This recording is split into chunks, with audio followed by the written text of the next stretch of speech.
12 তারিখে নির্বাচন, মাঝে মাত্র 2 দিন, 10 এবং 11।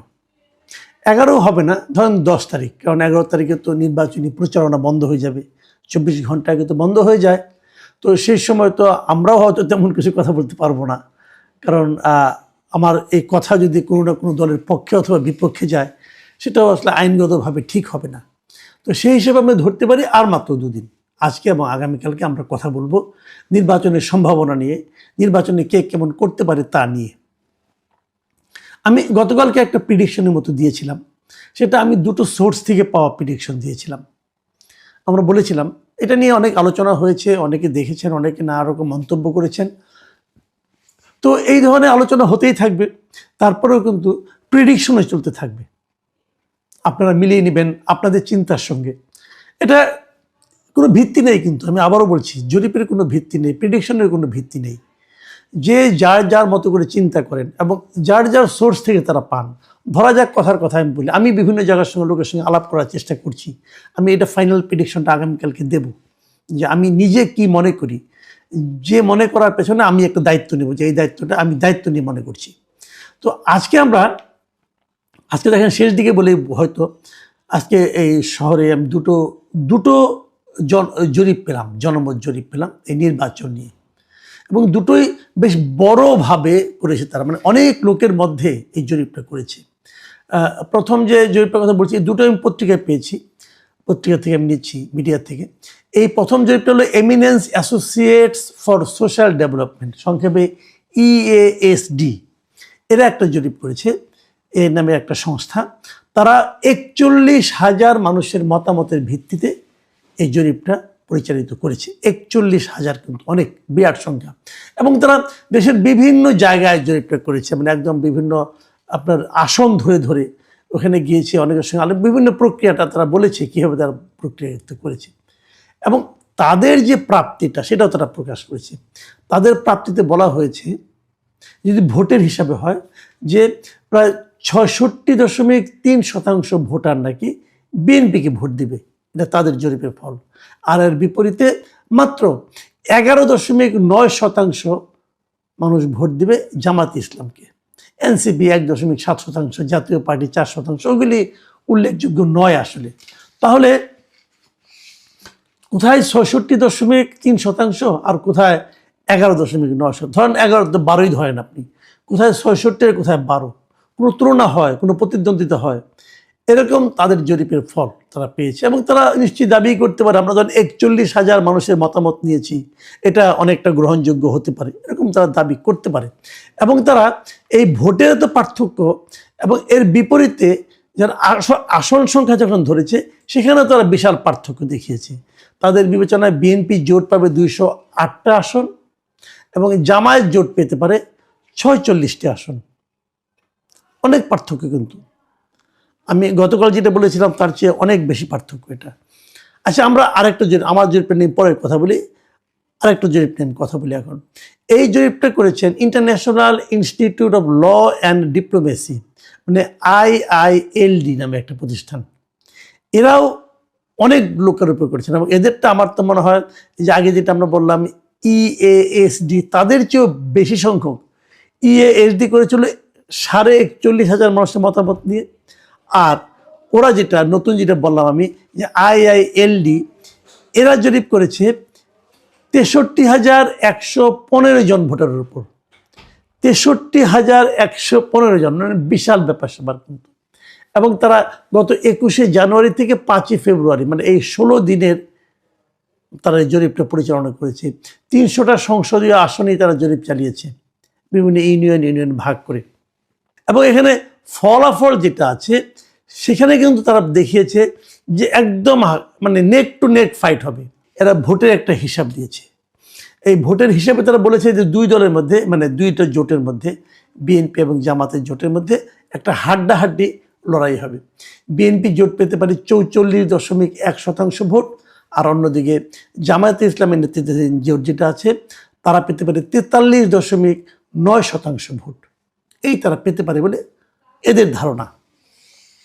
এটা খুব ইন্টারেস্টিং বলে আমার মনে হয়েছে, যে তারা আগেরটাতে কোথায় আপনার 12% ভোট পাবে, বিএনপি পাবে 3% আর জামাত পাবে মাত্র 12%, মানে বিশাল পার্থক্য ছিল।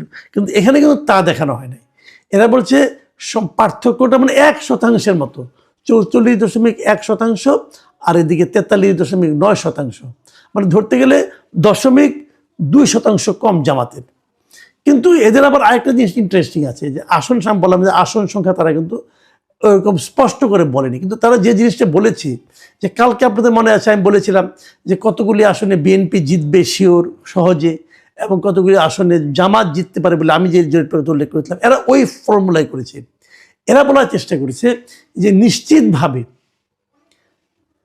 জামাতের জয়ের সংখ্যা হলো 105টা আসনে, মানে 105টা আসনে জামাতের জয়ে তাদের মধ্যে কোনো সন্দেহ নাই। বিপরীত দিকে বিএনপি নিশ্চিতভাবে জয় পাবে 101টা আসনে, মানে নিশ্চিত জয়ের আশায় সংখ্যায় কিন্তু জামাত বিএনপি থেকে জামাত এগিয়ে আছে বিএনপির 4টা আসনে। আর দুই পক্ষের মধ্যে হাড্ডাহাড্ডি লড়াই হবে 75টা আসনে। খেয়াল করুন, তাহলে কিন্তু হাড্ডাহাড্ডি লড়াই পাওয়া গেল 75টা আসনে, আর 19টা আসনে স্বতন্ত্র প্রার্থীরা হয়তো জয়লাভ করবে, একদম তারা হিসাব মিলিয়ে দিয়েছে। তো যদি এই জরিপটাকে আমি ধরি, তাহলে কিন্তু জামাতের জয়ের একটা সম্ভাবনা আমি দেখতে পাচ্ছি এখানে। আপনার মনে আছে ওনারা বলেছেন যে জামাতের নিশ্চিত আসন হলো 105টা, আর গতকালকে আমি বলেছিলাম যে জামাতের নিশ্চিত আসন হচ্ছে 51টা, মানে অনেক পার্থক্য কিন্তু। আর গতকালকে আমি বলেছিলাম আমি যে জরিপটা দিয়েছিলাম একটা পত্রিকার রেফারেন্স, নিশ্চয়ই মনে আছে আপনাদের, সেই রেফারেন্সে ওরা বলেছিল যে বিএনপি নিশ্চিত জিতবে 88টায়, আর এদের জরিপে দেখা যাচ্ছে বিএনপি নিশ্চিত জিতবে 101টা আসনে। আর হাড্ডাহাড্ডি লড়াই আমি বলেছিলাম 132টা আসনে, আর এরা হাড্ডাহাড্ডি লড়াই করাচ্ছে 75টা আসনে। তো দেখেন আমি 3টা জরিপের কথা বললাম, আপনি যদি 3টাই বিশ্বাস করতে চান তাহলে তো আপনার মাথা খারাপ হয়ে যাবে। আমি গতকালকে 2টো জরিপ দিয়েছিলাম, একটা আমি বাদ রাখছি, আমি আর একটা পত্রিকার একটা হিসাব দিয়েছিলাম, ওটা আমি বললাম শেষে। ওটার সঙ্গে এই যে আজকে যে 2টোর কথা বললাম, যে একটা হলো IILD এবং আরেকটা হলো EASD, এই যে 2টা প্রতিষ্ঠানের জরিপ, আর অনেক টাকা পয়সা খরচ করেছে। একটাতে প্রায় 64,000 লোক, আরেকটাতে 41,000 লোক, এত লোককে কথা বলেছে। তো এত ডিফারেন্স কেন হবে, এত পার্থক্য কেন হবে? একজন বলছে মানে EASD তারা বলছে জামাত পেতে পারে 46টা আসন, আর ওখানে বিএনপি পেতে পারে 208টা আসন, বিশাল ডিফারেন্স। আর পরেরটায় দেখা যাচ্ছে যে জামাতেরই বরং একটু বেটার হচ্ছে অবস্থানটা, মানে 105টার 101টা নিশ্চিত, আর হাড্ডাহাড্ডি 75। তো যোগ করলে 75 যদি অর্ধেকও ধরি, তত জামাতে এগিয়ে যাচ্ছে। তো এই যে ডিফারেন্স, এটা কেন? আমি কিন্তু বহুদিন বলেছি যে জরিপ জিনিসটা না অনেকটা ওই যে পত্রিকা রাশিফলের মতো, পড়তে মজা লাগে, আলোচনা করতে মজা লাগে, কিন্তু এর উপর নির্ভর করা যায় না। আমার এবারও মনে হচ্ছে তাই হবে, নির্ভর করা যায় না। আমি নিজেও ভাবছি শেষ দিনের মতো আজকে আপনাদের এই অনুষ্ঠানটা মানে আপ করার পর আমি আজকে আমার নিজের চ্যানেলে আরেকটা জরিপ দেবো আমি, এবং এটা হয়তো আমি কালকে ওইটা নিয়ে এবং অন্য বিষয় নিয়ে আলোচনা করব। আমি কি পেলাম মাঠ থেকে সেই আলোচনাটা করব, এবং আবার এই অনলাইন জরিপে কী হয় সেটাও আলোচনা করব।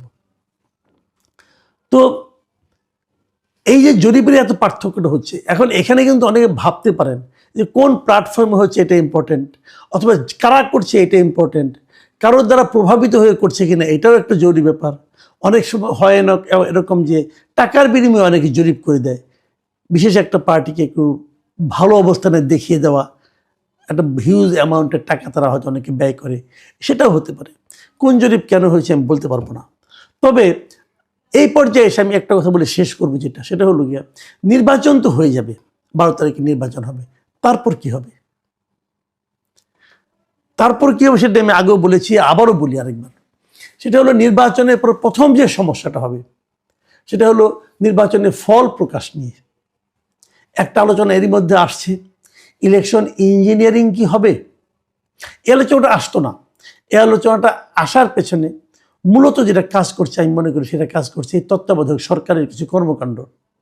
এই তত্ত্বাবধায়ক সরকারের প্রধান উপদেষ্টা ডক্টর ইউনূসের যে প্রেস উইং, সেই press secretary mister Shafiqul Alam আরও আগে বেশ কয়েকদিন আগে উনি বলেছিলেন এবার নির্বাচনের ফল ঘোষণা করতে দেরি হবে। এই যে কথাটা না, এটা হলো ম্যাজিক সেন্টেন্স। এই সেন্টেন্সের কারণে, এই একটি বাক্যের কারণে পুরো দেশের ভোটারদের মধ্যে, প্রার্থীদের মধ্যে একটা আতঙ্ক ঢুকে গেছে। দেরি কেন হবে? দেরি হওয়ার কি কারণ থাকতে পারে? প্রশ্ন হচ্ছে কয়েকটা। দেখেন, অনেকে বলবেন দুটো ব্যালট গুনতে সময় লাগবে। ওকে ফাইন, দুটো ব্যালট। আপনার বলেন তো, যখন মেয়রের সিটি কর্পোরেশন নির্বাচন হয় তখন ব্যালট থাকে কোটা? তখন তো আপনার একটা সিটি কর্পোরেশনের মেয়রের ব্যালট থাকে, একটা সংরক্ষিত আসনে ব্যালট থাকে, এবং আরেকটা কমিশনারদের ব্যালট থাকে। ইউপি নির্বাচনে এরকম থাকে, 3টা ব্যালট থাকে। তো 3টা ব্যালট যদি এক রাতের মধ্যে, এক বেলার মধ্যে শেষ করা যায় গুনে, তাহলে দুটো ব্যালট গুনে শেষ করা যাবে না কেন? প্রত্যেকটা কেন্দ্রে প্রিজাইডিং অফিসার, পোলিং অফিসার এর সংখ্যা তো সমান, তাহলে এটা যাবে না কেন? আর তার উপর এই ব্যাপারে আগে ভাগেই প্রেস সেক্রেটারি কেন এই কথাটা বলেন? এটা কি প্রেস সেক্রেটারি বলার বিষয়? নির্বাচনে ভোট গণনা আগে হবে না পরে হবে, দেরি হবে না হবে, তাড়াতাড়ি হবে, রাতে হবে না সকালে হবে, এই বিষয়গুলো তো প্রকাশ করবেন নির্বাচন কমিশন, সরকার তো না। এবং প্রেস সেক্রেটারি তো নাই। উনি যার প্রেস সেক্রেটারি, মানে মিস্টার ডক্টর ইউনুস, ওনারও তো এখতিয়ার নাই বলার এই যে নির্বাচনের রেজাল্ট ঘোষণা করতে দেরি হবে কি তাড়াতাড়ি হবে, উনিও বলতে পারেন না। তো পুরো জিনিসটা নির্বাচন কমিশনের এখতিয়ারে, কিন্তু ওনারা বলছেন। কেন বলছেন? এই যে কেন বলছেন, এই প্রশ্নের উত্তর খুঁজতে গেলে প্রথমেই মনে আসে যে তাহলে কি ইলেকশন ইঞ্জিনিয়ারিং এর একটা সম্ভাবনা আছে? ইলেকশন ইঞ্জিনিয়ারিং জিনিসটা কি? আমি সহজভাবে বলি, আমি তো বোঝানো দরকার নাই, আমি সহজভাবে বলি। সেটা হলো, আপনি ভোট দিয়ে আসলেন, কিন্তু যা ভোট দিলেন, যে ভোটটা হলো, সেই ভোটটাই ফল হিসেবে কি প্রকাশিত হবে, নাকি কেউ মাঝখানে অন্য কিছু প্রকাশ করে দেবে? মাঝখানে কি দুদিন ফলগুলো আটকে রেখে তারপরে প্রকাশ করা হবে? যখনই ফলগুলো আটকে থাকবে, যখনই ফল প্রকাশে বিলম্ব হবে, তখনই কিন্তু মানুষের মধ্যে সন্দেহটা আরো দানা বাঁধবে। আচ্ছা, যদি সরকার ইলেকশন ইঞ্জিনিয়ারিং করতে চায়, তাহলে কোন দিকে করতে পারে, কার পক্ষে করতে পারে? আপনারা ভেবেছেন একবার? কার পক্ষে করবে? জাতীয় পার্টির পক্ষে, নাকি ইসলামী আন্দোলনের পক্ষে? না, তাদের পক্ষে না। সম্ভাব্য দিক হলো কি, সন্দেহের তালিকা যারা থাকে, এটা হলো জামাতে ইসলাম, এনসিপি, এদের প্রতি এই সরকারের একটা বিশেষ মানে আপনার এক ধরনের ভালোবাসা প্রকাশিত এরই মধ্যে। বিএনপি হতে পারে, এরা তো অভিযোগ করে বিএনপির কথা মতো নাকি সব চলছে। আমি একটা তথ্য দিই, এই তথ্যটা আমার কাছে খুব মানে একদম যে আমি প্রমাণ করে দিতে পারবো আমি তা বলছি না, কিন্তু আমার কাছে বিভিন্ন জায়গা থেকে তথ্যটা এসেছে, এটা আপনাদের সঙ্গে একটু শেয়ার করা দরকার। বিভিন্ন জেলায় যারা রিটার্নিং অফিসার হবেন, ডিসি যারা হবেন রিটার্নিং অফিসার, এবং সবাই জানেন এই নির্বাচনে কিন্তু ডিসিদের একটা বড় ভূমিকা থাকে। আমাদের এই ডিসিদের ব্যাপারে কিন্তু এরই মধ্যে বিএনপিরা বলেছে, অভিযোগ করেছে যে ম্যাক্সিমাম ডিসি নাকি জামাত অভিযোগ করেছে অনেক জায়গায় নাকি ডিসি নিয়োগ করা হয়েছে বিএনপি লাইনের। এনসিপির কথা কেউ বলেনি, কিন্তু আমি যতটুকু জানি এনসিপিরও কমপক্ষে 18-19 জন ডিসি আছেন যারা নাকি এনসিপি। কীভাবে এনসিপি? তারা এনসিপি করতো না, তারা একজন সুশীল ছিল আর কি। তো এনসিপির সুপারিশ করে তাদের বিভিন্ন জায়গায় নিয়োগ দিয়েছে। আর আমি যে হিসাবটা পেয়েছি, সেই হিসাবটা শুনলে আপনারা অবাক হবেন। সেই হিসাবটা হলো 64 জন ডিসির মধ্যে 30-এর উপরে হলো জামাত সমর্থিত ডিসি, মানে যারা জামাতের রাজনীতিকে সমর্থন করে, অথবা তাদের কর্মকাণ্ড কথাবার্তায় ওই এলাকার লোকজন অথবা প্রশাসনের অন্য অন্য লোকজন তাদেরকে জামাত সমর্থিত বলে মনে করেন। কারণ গত কয়েক মাস কিন্তু জামাতের লোক, প্রশাসনের কোন লোকটা জামাতের, কোন লোকটা বিএনপির, এটা কিন্তু বুঝতে কারো কোনো কষ্ট হয় না, কারণ তারা নিজেরাই প্রকাশ করেছে ভালো পোস্টিং পাওয়ার জন্য। আর বিপরীতে বিএনপি সমর্থিত ডিসির সংখ্যা হলো ধরেন 12-13 জন। পার্থক্যটা বুঝতে পেরেছেন? বিএনপি সমর্থিত জেলা প্রশাসকের সংখ্যা এনসিপির চেয়েও কম। যদি ইলেকশন ইঞ্জিনিয়ারিং হয়, রিটার্নিং অফিসারদের অজ্ঞাতে হতে পারবে না, তারা জানবেন কি হচ্ছে। সেক্ষেত্রে বুঝতেই পারছেন যদি হয় তাহলে কি হবে। প্রিয় দর্শক, আপনারা ভাবতে থাকুন, বাকি মিলিয়ে নেবেন। ইলেকশন তার খুব বেশি দিন নাই, 2-3 দিন।